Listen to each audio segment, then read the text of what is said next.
আসসালামু আলাইকুম রহমতুল্লাহি ওয়া বারাকাতুহু। পৃথিবী থেকে যাওয়ার সময় গনিয়ে আসতেছে, এজন্যই কিছু স্মৃতি, কিছু অভিজ্ঞতা সমাজের জন্য রেখে যেতে চাই। আজকে 15ই আগস্ট। ছোটকাল থেকেই বঙ্গবন্ধু শেখ মুজিবুর রহমানের ছবি, ইন্দিরা গান্ধীর ছবি, চার নেতার ছবি ঘরে টাঙ্গানো ছিল। এগুলি দেখে ওনার ভক্ত ছিলাম। এমনকি এখন আফসোস করি, অনেক মুরব্বী মানুষের সঙ্গে যখন এই জামাতের পক্ষে কথা বলতো বা বঙ্গবন্ধুর বিরুদ্ধে কথা বলতো, তখন ওনাদের উপরে রাগ করতাম। অনেক সময় খারাপ ব্যবহার করেছি, আল্লাহ ক্ষমা করুন। আবেগের বশবর্তী হয়ে খুব আবেগে ছিলাম। বঙ্গবন্ধুর জন্য স্বাধীনতার পক্ষের ছাত্রলীগের কোনো পোস্টে না থাকলেও ঘোর ছাত্রলীগ ছিলাম, আওয়ামী লীগ ছিলাম। সেই পরিবারেই বড় হয়েছি। 1975 সালের 25শে জানুয়ারি বঙ্গবন্ধু সংবিধানের 4th অ্যামেন্ডমেন্ট, 4th সংশোধনের মাধ্যমে সব রাজনৈতিক দলগুলিকে ব্যান করে দিয়ে একটা মাত্র বাকশাল কায়েম করলেন। সব পত্রিকাগুলি বন্ধ করে দিয়ে 4টা মাত্র পত্রিকা রাখলেন। উনি সর্বা হয়ে উঠলেন।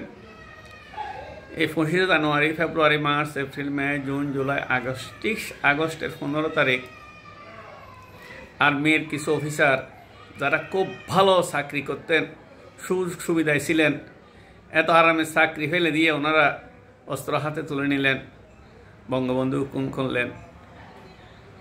এই ঘটনাগুলি সবাই জানে। পরবর্তীতে দেখলাম এগুলি আমরা পরবর্তীতে জানি। এরপরে যখন এসএসসির পরে ছাত্র শিবিরে যোগদান করি, তখনও সক্রিয় হয়ে উঠিনি। তারপরে বই পুস্তক পড়া শুরু করলাম। ইন্টারে গিয়ে কলেজে পড়ার সময় ছাত্র শিবিরে যোগদান করলাম এবং এক পর্যায়ে শিবিরের সাথী হলাম। এই সংগঠনকে খুবই ভালো লাগতে লাগলো। সংগঠনের ভিতরে আশ্চর্যজনক ঘটনা, যেই দলটাকে খুব অপছন্দ করতাম, ঘৃণা করতাম, সেই দলটাকেই ভালো লাগতেছিল। এবং প্রফেসর গোলাম আজম সাহেবের নাম শুনলে আমরা আসলে খুব বাজে মন্তব্য করতাম, কিন্তু সেই লোকেই দেখতেছি আল্লাহর কোরআনের জন্য, ইসলামের জন্য যে কাজ করে গেছে, আল্লাহ ওনাকে শাহাদাতের মর্যাদা দান করুন। অবাক হয়ে গেলাম। এর পরবর্তীতে অনেক ইতিহাস। নবম সেক্টরের কমান্ডার মেজর জলিলকে গ্রেপ্তার, আয়নাঘরে বন্দি, তারপরে ভারতের শোষণ, এগুলি যখন পড়তে শুরু করলাম, এগুলি দেখে এবং মুক্তিযুদ্ধের পক্ষের অনেক লোককে উনি ক্ষমতায় থাকার জন্য খুন করলেন। প্রায় 25,000 জাসদ ছাত্রলীগ সহ নেতাকর্মীকে খুন করেও উনি টিকে থাকতে পারলেন না। আস্তে আস্তে উপলব্ধি হতে লাগলো বাস্তবতা। চিন্তা করলাম, ওরাও তো মানুষ, আমরাও মানুষ। আমি কেন একজন ব্যক্তিকে পূজা করব? আমি কেন একটা বংশকে পূজা করব, একটা পরিবারকে পূজা করব? এরা তো মানুষকে মানুষ মনে করে না, নিজেদের সাথে মানুষ খুন করতে দ্বিধাবোধ করে না। হাসিনা আরও কয়েক ডিগ্রি বেশি লেডি ফেরাউন পৃথিবীতে আর আসবে বলে মনে হয় না, আমি জানি না।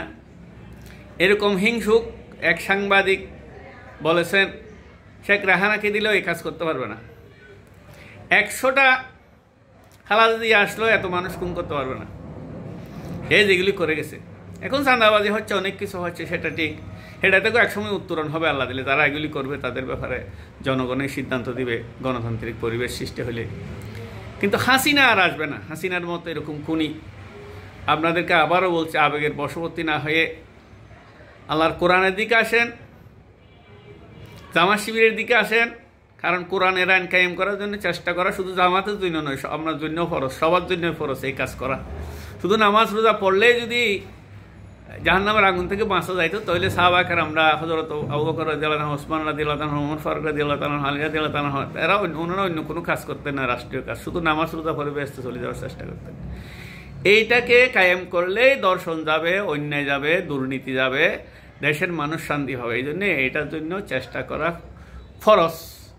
নামাজে যেমন নামাজের জন্য বলা হয়েছে আন আকিমুস সালাত বলার কারণে নামাজ ফরজ হয়ে গেছে, একই ভাষায় কোরআনে বলছে আন আকিমুদ্দিন, ইসলামী জীবন ব্যবস্থা কায়েম করো।